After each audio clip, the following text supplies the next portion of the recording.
Hey there, I am Chris Palmer. In today's content writing for SEO video, what I'd like to share with you is exactly how much content do you need to create in order to start ranking on Google. Now, when we're talking about content creation, it is essential for getting organic web traffic to your website. Now, I have to say, because it goes without saying, that when we're talking about any type of website creation or pages or content, it always comes down to two things: time and budget. Now, a lot of times, if you know that the best practices are 2 to 4 pages per week, you're going to be hindered by time or budget, right? Now, what I want to walk you through in this video is going to give you a clear understanding of what is important. Along with what is important, I also want to give you an absolutely clear understanding of what is going to be needed in order to start ranking. Like, how much do you actually have to create? Or how much unique content do you have to create? And last but not least, I want to go ahead and just give you a visual representation, because I'm a visual learner, so I assume that you are as well, so you can have a much better understanding of content creation for SEO, so you can start getting traffic from Google and other search engines. But before I get into that, please take a second, go to SEOmastermind.org. Head on over to SEOmastermind.org. You'll land on this page. Click on the Explore button. And from here, the left-hand side, you can get to everything. Whether it's masterminds, trainings, services, all services, or private consulting. All right? Everything is right there. Check it out. No more to be said about that. Now, let's get back over here to the topic at hand. Content writing for SEO. How much content do you need to create in order to start ranking, right? Now, let's take a look here. I want to divert your attention here to the screen. This is a plumbing website that's brought to you in part by Cornell University. This is an image from one of their data representations of a website, okay? Now, this is a visual representation of data. This is a website. This is a plumbing website. This is site number 1, example number 1. Take a look at this site. It's all about plumbing. Look how many pages it has. These are pages on a website. This is the home page. Now, let's take a look at site number 2. All right, here is the home page. These are all pages about plumbing. This is site number 2. Now, we're going to go one more page, one more example, and I want you to take a look at this site right here. Again, another plumbing site. Let's take a look at this. Take a look at this visual representation of data. Here is the home page, and here is the rest of the pages. Okay, we're talking about pages and subpages and silos, content creation, right? Now, which one, in your opinion, is going to have better success over the long term by getting organic search traffic to their website?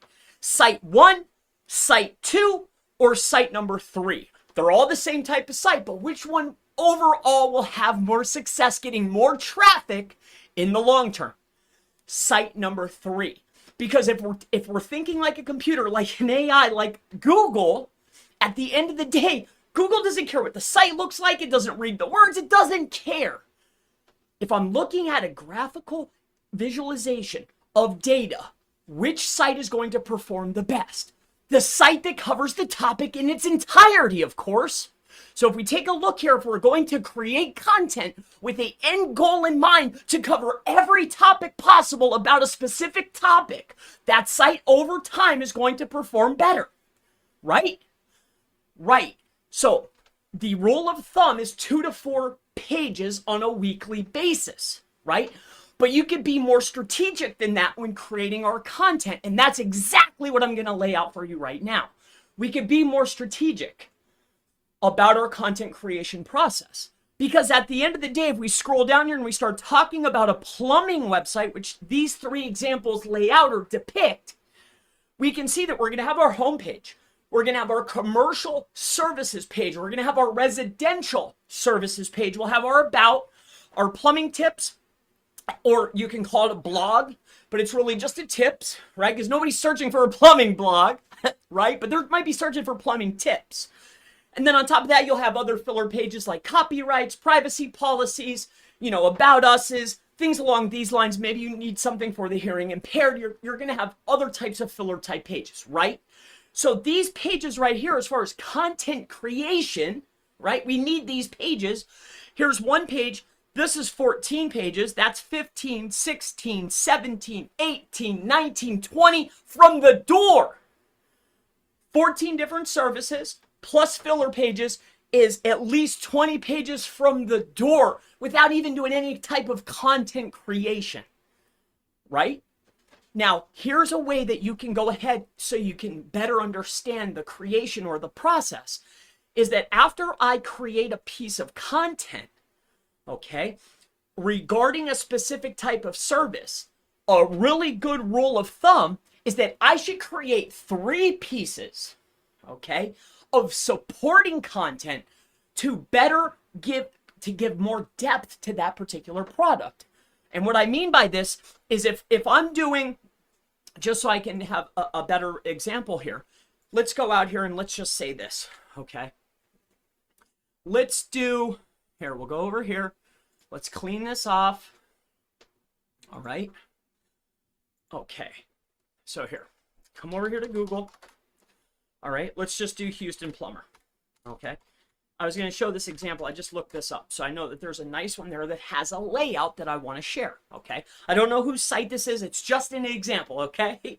All right. Now, when we take a look here and we see, because I'm not really sure what the actual services are, but so we have plumbing repair, installation, we have drain cleaning, line plumbing, gas line plumbing, and VIP services. There's actually 2, 4, 6, 7 there. Perfect. That's my exact example. Then we have our commercial plumbing. 1, 2, 3, 4, 5, 6, 7. So there's 14, and now they're doing air conditioning and heating. They have their service areas laid out, reviews, contact us, and home. So the layout that I put is pretty general, I would say. Now, what I'm talking about supporting pieces of content, now that we know the types of services, let's just take that drain cleaning as an example. As a good rule of thumb, as far as content that needs to be created, if I have a drain cleaning service, okay, let's come on down here, and it's drain cleaning, all right? So, if one of these services for the residential side is drain cleaning, then what I want to do is I want to give at least 3 separate articles that have to do with drain cleaning. So what am I going to do? I'm going to do this right here. This is how I do it for my clients. 10 tips you need to know about drain cleaning. Now, there's no geo modifiers. In my humble opinion, these should be location-based service pages here. So let's just say that we're doing services in Houston. This is going to be, just again, to give you a much better understanding of the thought process. It's going to be https:/website.com/Houston drain cleaning. All right. So this is going to be the page. All right. Now, I'm going to have a blog here. And one of the things that you could click on is going to be 10 tips. 10 tips you need to know about drain cleaning, okay? But by no stretch of the imagination is that going to be a flat page, meaning close to the root. It's not going to be website.com/10 tips you need to know about drain cleaning. Why? Because as I go further in the structure, I'm showing less and less importance, right? And I'm not trying to rank a blog page. I'm trying to rank the service page. So that would mean that the blog is there to support the primary service, right? So that's exactly how I'm going to lay it out to the bot. I'm going to have my primary service page be main pages. We have 42 supporting pages. Okay, so we have 42 supporting plus 20 pages, which is just our basic website. We have 62 pages. Now, on average, top performing local websites have between 50 and 150 pages, right? That is correct. Now, if we go back to our actual visual representation of data, as you can see here, as we cover the topics more, right? So we had 20, let me just see here. So that's going to be 42 articles. Okay. So now we have 42 articles plus the 14 pages. Okay. So that's 42 articles supporting, right? Again, stick with me, bear with me. It'll all make sense to you. 42 articles supporting. So this column here, this is the Plumber News, the blogs.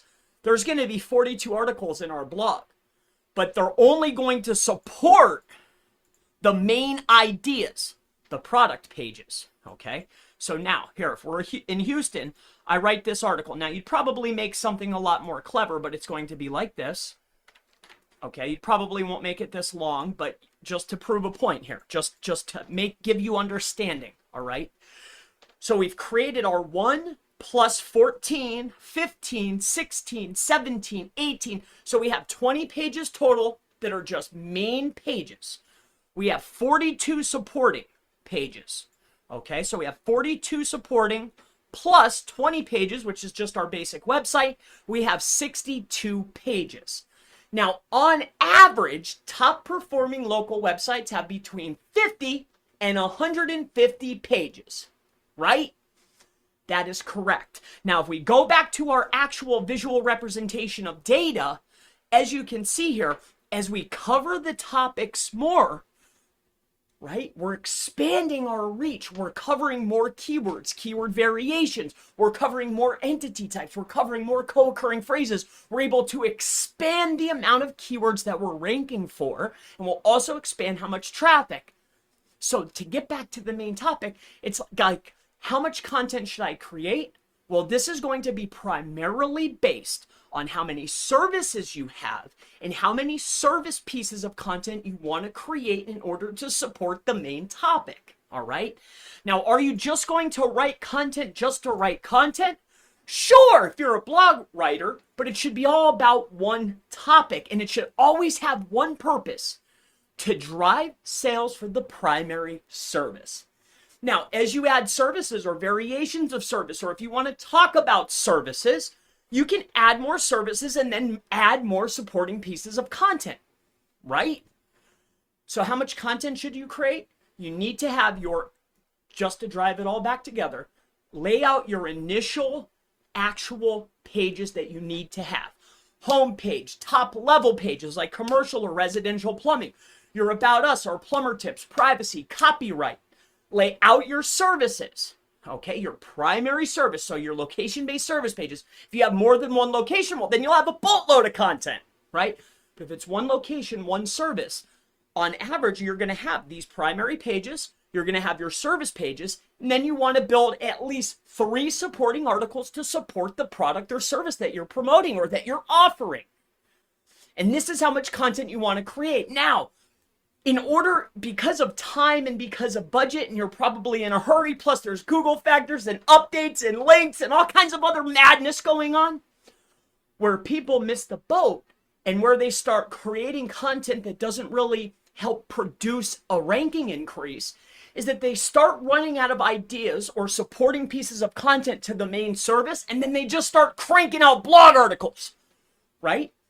And they miss the piece of extending the existing pieces of content and reincorporating other keywords that Google's rewarding them with. Once you lay out your initial service pages, once you lay out your initial product or service blog pages, the supporting content, right, inside of your silos, like your residential drain cleaning silo page, like, and then you have your content, you can go back and edit those pages. Once you create them, it's not just set it and forget it. You should be going back, pruning the content, adding more content, maybe updating images, adding other keywords, adding more headers, adding more content, maybe taking out specific words and adding other words based on Google Search Console, because Google's starting to show you impressions for keywords that you might not even have on the page. This is where I see a lot of people, they keep cranking all this content out. Update and expand the content that you have, and you'll see so much better success. Create your initial pages. Create your product or service-based location pages. Then create 3, maybe even 5 supporting pieces of content that support the product or service page that you're promoting. This is how much content you need to create in order to rank on Google.